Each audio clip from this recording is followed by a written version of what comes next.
Voice of మంజల్స్ని స్వాగతం సుస్వాగతం. ఈ మధ్య ఒక పదం కాక్రోచ్ అనేటువంటి పదం దేశాన్ని కుదిపేస్తుంది. Chief justice of India Shri Suryakant గారు నోటు వెంబడి వచ్చిన ఆ ఒక్క పదం ఒక టర్నింగ్ పాయింట్ అవుతుంది అని ఎవరు ఊహించలేదు. అసలు బహుశా ఆయన ఊహించి ఉండడం. నిరుద్యోగులను ఉద్దేశించి, ముఖ్యంగా ఈ దేశ యువతను ఉద్దేశించి మన యువత ఎలా తయారవుతున్నట్టు కాక్రోచ్లా తయారవుతున్నారు, పారాసైట్లా తయారవుతున్నారు అని ఆయన ఒక కేసు సందర్భంలో అసహనం వ్యక్తం చేస్తూ అనే మాట నిజంగా ఇంత సంచలనాలు దారితీస్తుందని ఎవరు ఊహించలేదు.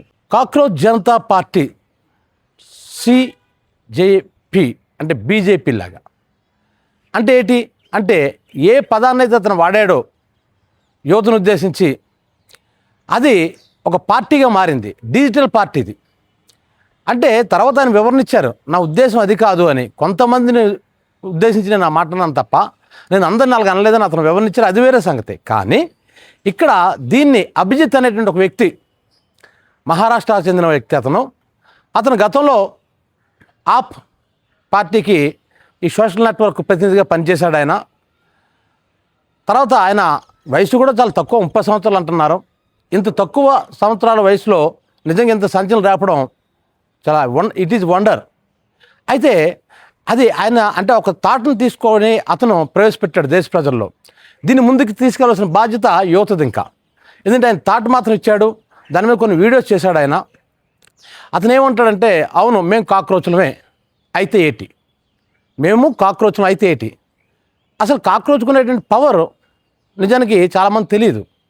ఒక అణుబాంబు వేస్తే అణుబాంబు నుంచి కూడా అంటే అణుబాంబు వేసినప్పటికి కూడా బ్రతికగలిగే స్థాయి, ఆ శక్తి కేవలం కాక్రోచ్కు మాత్రమే ఉంది. అది కాక్రోచ్లకు పవర్. కాక్రోచ్లను ఒక చోట చేరితే ఎలా ఉంటుందో ఊహించుకొని చూడండి. అంటే తను అహంభావంతో అనలేదు, కానీ అతను ఎందుకు అలాగ అనేశారో సీజే గారు. కానీ అది ఎంత బాధ పెట్టుంటుంది యువతని. అంటే ఉద్యోగాలు ఇవ్వాల్సిన ప్రభుత్వాలని ఈ న్యాయమూర్తులు అనరు. మాకు అన్యాయం జరిగింది అని చెప్పుకోవడం వచ్చినకి ఎవరైనా కేసు ఇస్తే సంవత్సరాలు పట్టేస్తుంది. మరి ఇందులోంచి అసహనం ఉండదా నిరుద్యోగులకి? మొన్న 22 లక్షల మంది నీట్ ఎగ్జామ్ రాశారండి. అంటే నీట్ ఎగ్జామ్ రాయడానికి వాళ్ళు ఎంత కష్టపడి ఉంటారు, ఎన్ని రాత్రులు పగలలో నిద్రమాని చదివి ఉంటారు, ఎన్ని బాధలు పడి చదివితే ఒక్కసారి ఆ ఎగ్జామ్ పేపర్ లీక్ అయ్యి క్యాన్సిల్ అయితే అది ఎంత బాధ. కొంతమంది ఆత్మహత్యలు చేసుకున్నారు. మరి భారతదేశ యువతలో ఈ ఫ్రస్ట్రేషన్ ఉంది. దాన్ని ఆ కుర్రోడు చాలా తెలివిగా ఏం చేశాడంటే కాక్రోచ్ పేరుతో ఒక పార్టీ, డిజిటల్ పార్టీ పెట్టాడు. అది ఎంత పాపులర్ అయిపోయిందంటే ఈరోజు మోడీ ఫాలోవర్స్ కంటే ఈ అభిజిత్ ఫాలోవర్స్ ఎక్కువైపోయారు. దాంతో ఇప్పుడు ఏం చేశారు, ఆయన అకౌంట్ని బ్యాన్ చేశారు, బ్లాక్ చేశారు. అఫ్కోర్స్ డిజిటల్ ప్రపంచంలో మనం బ్యాన్ చేసేస్తే వాళ్ళు ఇంకో రూపంలో వస్తారు, ఇంకొక అకౌంట్ రూపంలో వస్తారు. ఇంపాసిబుల్ థింగ్ అది. కానీ ఇక్కడ నేను చెప్తుంది ఏంటంటే దీనికి కారణం ఏంటి అంటే యువతలో ఉన్నటువంటి అసహనం. ఈ అసహనాన్ని మీరు గుర్తించకుండా అక్కడ అకౌంట్లో ఏవో బ్యాన్ చేసి లేదా ప్రశ్నించేవాడు గొంతు నొక్కేసి ప్రశ్నిస్తున్న జైల్లో తీసుకెళ్ళి పడేస్తుంటే ఈ సమస్య పరిష్కారం కాదు. మనం చూసాం, నేపాల్లో చూసాం, శ్రీలంకలో చూసాం, బంగ్లాదేశ్లో చూసాం. అక్కడ యువత ఏ విధంగా తిరగబడిందో. అధికార నివాసంలో కూడా వెళ్ళిపోయింది, ప్రెసిడెంట్ హౌస్లోకి వెళ్ళిపోయింది. అంటే ఎంత ఉధృతంగా ఉంది ఆ ఉద్యమాలు. ఎందుకు అంత ఉద్యమాలు వచ్చాయి అంటే నిజానికి దేశ ప్రజలంతా బాధపడుతుంటే వీళ్ళు చేస్తున్నటువంటి ఈ దోబరా ఖర్చులు, అవినీతి, ఇవన్నీ కూడా అక్కడ ప్రజల్లో విప్లవం రేకెత్తించాయి. అందుకే అంటారు dissatisfaction is root of the revolution అని. అంటే అసంతృప్తే విప్లవానికి కారణం అని అంటారు. అంటే పాలకులు ప్రజలు నా అసంతృప్తి చూడాలి. ఇప్పుడు మోడీ పరిస్థితి ఎలా ఉందంటే ఎవరైనా అతను ప్రశ్నిస్తే సిబిఐనో లేదంటే ఈడీనో ఇలా పంపిస్తుంటాడు. కానీ ఈ అభిజిత్ మీద పంపించను కావదే. ఇక్కడ సర్పంచ్ చేయదు. అంటే ఈ పార్టీని ఓడించాలంటే సర్పంచ్ చేయదు.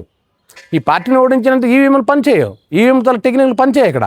ఎందుకంటే అది డిజిటల్ పార్టీ అది. కాబట్టి మోడీ ఏమీ చేయలేడు అభిజిత్ ఫాలోవర్స్ని. మరి అంతమంది ఆయన ఫాలోవర్స్ వస్తున్నారంటేనే మోడీకి అర్థం కావాలి.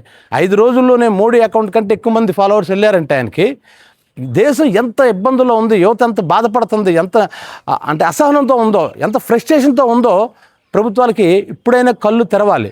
ఆ రోజుల్లో చూడండి, ఫర్ ఎగ్జాంపుల్ మన మన్మోహన్ సింగ్ గారి పరిపాలనలో ఏం జరిగింది, అన్నా హజారే గారు వచ్చి ఆ దేశంలో చాలా అవినీతి పెరిగిపోతుందని చెప్పి ఒక ఉద్యమం స్టార్ట్ చేశాడు.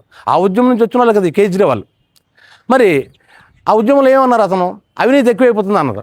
దానికి వెంటనే బీజేపీ ఏం చేసింది, ఆయన తాలూకా ఏదైతే నినాదాలు ఉన్నాయో ఆ నినాదాలను హైజాక్ చేశారు.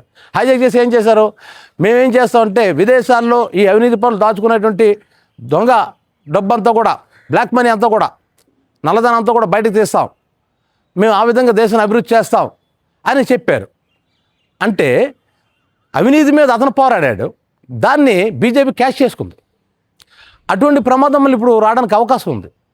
ఎందుకంటే ఆ రోజు ఆ ఉద్యమం కూడా చాలా పెద్ద ఉద్యమం జరిగింది ఇండియాలో. దాన్ని బీజేపీ చాలా చక్కగా మేము ఈ నల్లధనాన్ని బయటకు తీసుకొస్తాం, అవినీతి లేని సమాజాన్ని నిర్మిస్తాం, ఇవన్నీ చెప్తే ప్రజలు నమ్మారు, ఓటేశారు. తర్వాత వాళ్ళని మత్తులో ఉంచారు. అలాగా ఇప్పటికీ ఆ మత్తులోనే ఉంచారు.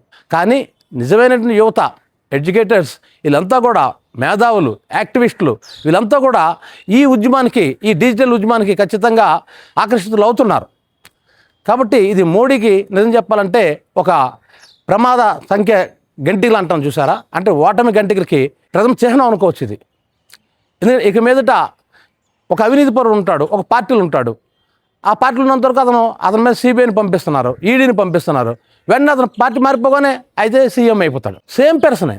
అలాగే ఎన్ని జరగలేదు ఈ మధ్యకాలంలో. సో ఇదంతా యువత గమనిస్తుంది.